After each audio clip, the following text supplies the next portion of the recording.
welcome back to my channel. So today I'm going to be comparing my Makeup Geek shadows and my MAC eyeshadows.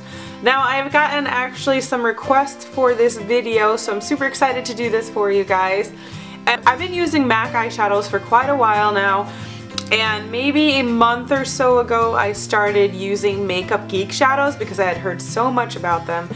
And I had kept hearing how great they were and that they were cheaper than MAC and etc, etc. I mean, I'm sure you've heard so much about Makeup Geek shadows already on YouTube, but this video is mainly to tell you like if you should go with MAC shadows or Makeup Geek shadows.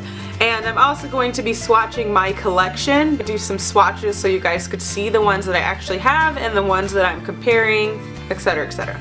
So let's get started.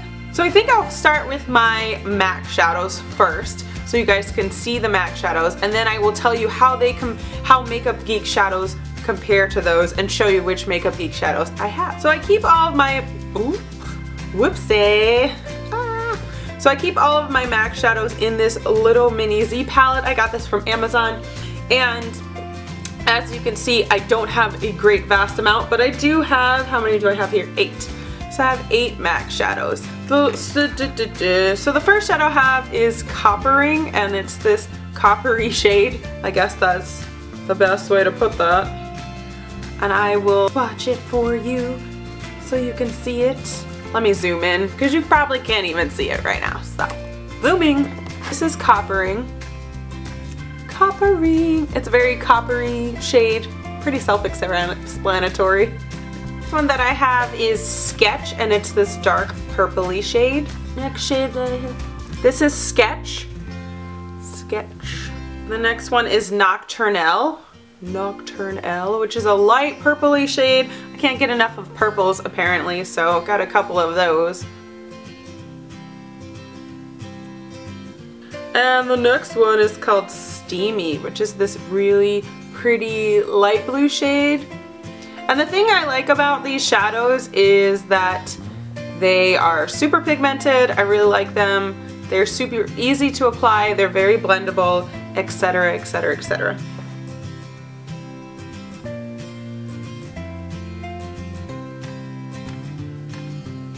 The next shade that I have is called Cranberry, and it's this very pretty like cranberry colored shadow. I mean, honestly, what am I even talking about? I wouldn't necessarily call these glitter eyeshadows, but their glitter chunks are not that big, so they're definitely not matte, but they aren't overly glittery, which I really like because I love matte colors for sure, but when I do go to the glittery side, I don't want like extreme glitter usually, unless I'm going for a really glittery look. So I really like this color. Cranberry. This one is called Amber Lights.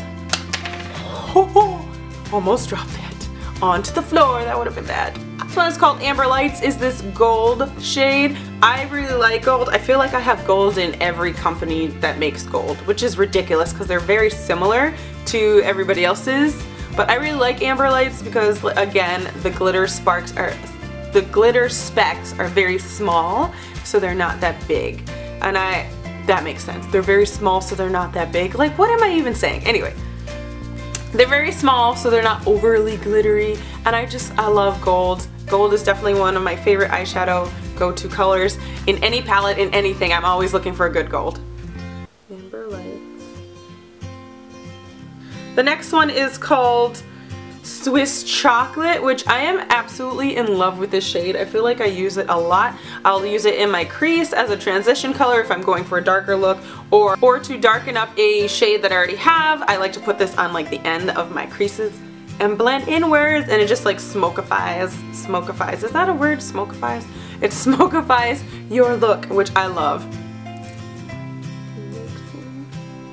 And then the last MAC shade that I have is Hoax, I think. H-A-U-X, Hoax. So, and this is a very lone shade, like taupey brown. I often use this as my transition shade in my creases for like every look that I do. Let's put these all back in the palette, shall we? Shall we? Look, I'm like swatchified now. many swatches. MAC swatches. So that's it for my MAC shadows, and now we're gonna go on to the Makeup Geek shadows, and I will compare the two. Get excited. So my Makeup Geek shadows, I have about 5. These are all other shadows. On the bottom are my Makeup Geek shadows, and I have a Makeup Geek blush, so I will also swatch that for you guys. The first shade that I have is called Frappe. It's this dark, well, it's not even dark, what am I kidding? It's a medium, like medium brown shade, perfect for your transition color or if you're going for like a light look. Actually, I did my eyeshadow look today, was completely Makeup Geek shadows, so I used these 5 shadows that I have, or I used 4 out of the 5. But this is Frappe. This color right here. What is that? The next color I have is Creme Brulee, which I'm again sure you've heard plenty about. I use it as a transition color. Also, I use it if I'm like trying not to do any eyeshadow really, and I just put a little bit on my lid just to feel like I did a little bit of something. And this is Creme Brulee. It's very light, especially on my skin tone. It's pretty much the tone of my skin, just a little bit darker, which is really funny. It's literally this my skin tone, so that's why I kind of like it, because it like brightens up my eyelids a little bit, but it's the color of my skin tone, so it doesn't really look like I'm wearing any makeup. Yay! It's called Beaches and Cream, which is this light champagne-y color. I've literally heard so much about Beaches and Cream on YouTube. I feel like an unbelievable amount is how I heard it, and so when I went to order Makeup Geek shadows, I was like, alright, well I definitely have to get Beaches and Cream. Everybody's talking about Beaches and Cream. But I also didn't quite realize, because a lot of the people on YouTube are using Beaches and Cream as a transition color, which I could definitely do, but for my skin tone it's not really a transition color. It's a little too light for a transition color, and this is actually it right here. So I'm like, tribal paints. Whoa. Anyway, so yeah, this is it right here. It's pretty light. I think it's a little too light for a transition color, but that's just my opinion. Especially on my skin tone at least, but I also still love the color because I like to put it on my eyelids, and I like to highlight my brow bone with it, and my inner corners, and blah blah blah. You get the point. What I have from Makeup Geek is Bitten, and it is a dark maroony shade. It is matte, which I absolutely love. I love that it's completely matte. It's a matte shade. Actually, all of these shadows are matte, so yay! So this is Bitten. And the last Makeup Geek shadow that I have is called Corrupt. It's this dark black shade. A very, very black shade, as you can see. Super, super pigmented. So black.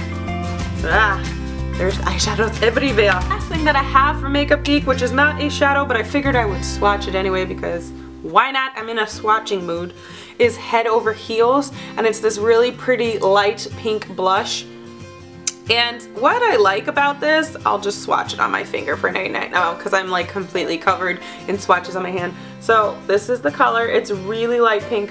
What I really like about this is that it's not too shimmery, because with me, at least the blushes that I have found, when I have a blush, I'll like love it, and then I'll be outside in the sun and I'll look in the mirror and it'll be like sparkles all over my face. Like way, way, way too many sparkles. And with this blush, it's a like hardly any sparkles, but it still like highlights the face. It still makes you look really pretty. It's the blush that I have on today, so I really like this blush. So on to the comparisons. As you can see, MAC and Makeup Geek, as far as pigmentation goes, they're pretty much the same. MAC sells for $10 for if you're just going to get the pans that go into the Z palette. They sell for $10, and if you get them in their little like container things, I think they're $15 or $16. And then Makeup Geek shadows are actually $5.99. The blush, I believe, was $9.99. And just a comparison, this is Makeup Geek's Frappe, and this is MAC's Swiss Chocolate. They are the same size. Makeup Geek shadows that are very, very similar to the MAC like color. Like these are different. These are definitely different. But as you can see, they're the same size. They are definitely the same pigmentation for sure. and they both last really, really long. Like, I like how both of them last, and both of them are super easy to blend, so that's why I've been liking these shadows so much, because they are very easy to blend and you don't have to worry about them caking off or not lasting through the day. I really like them, like both of them.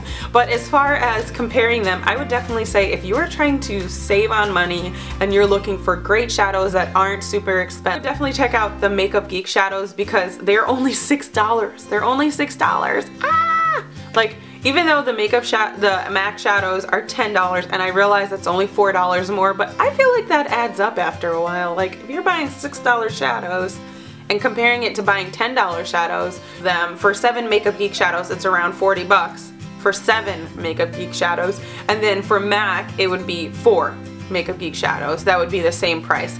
So I definitely think that if you haven't checked out Makeup Geek shadows, you should. Like, they're really, really good.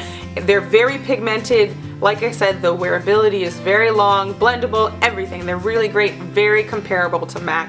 And a lot of times I actually find myself gravitating more towards my Makeup Geek shadows than the MAC shadows. I just like them a little bit better than the MAC ones, and I'm really actually very excited because if I hit pan on those, you know, I'm not gonna feel super horrible about buying another $6 shadow because it's $6. Like, it's really, we'll leave links in the description box below to the ones that I have, and yeah, to where you can get your own if you want to. And I'll also list what I have in my MAC collection, the shadows that I listed in my MAC. So yeah. Anyway, I hope you guys liked this video. And like this video if you found this helpful or informative or anything, if you liked it at all. And don't forget to subscribe if you have not already. And as always, don't forget to just be yourselves. I love you guys so much. And I will see you in my next video. Bye. Boink.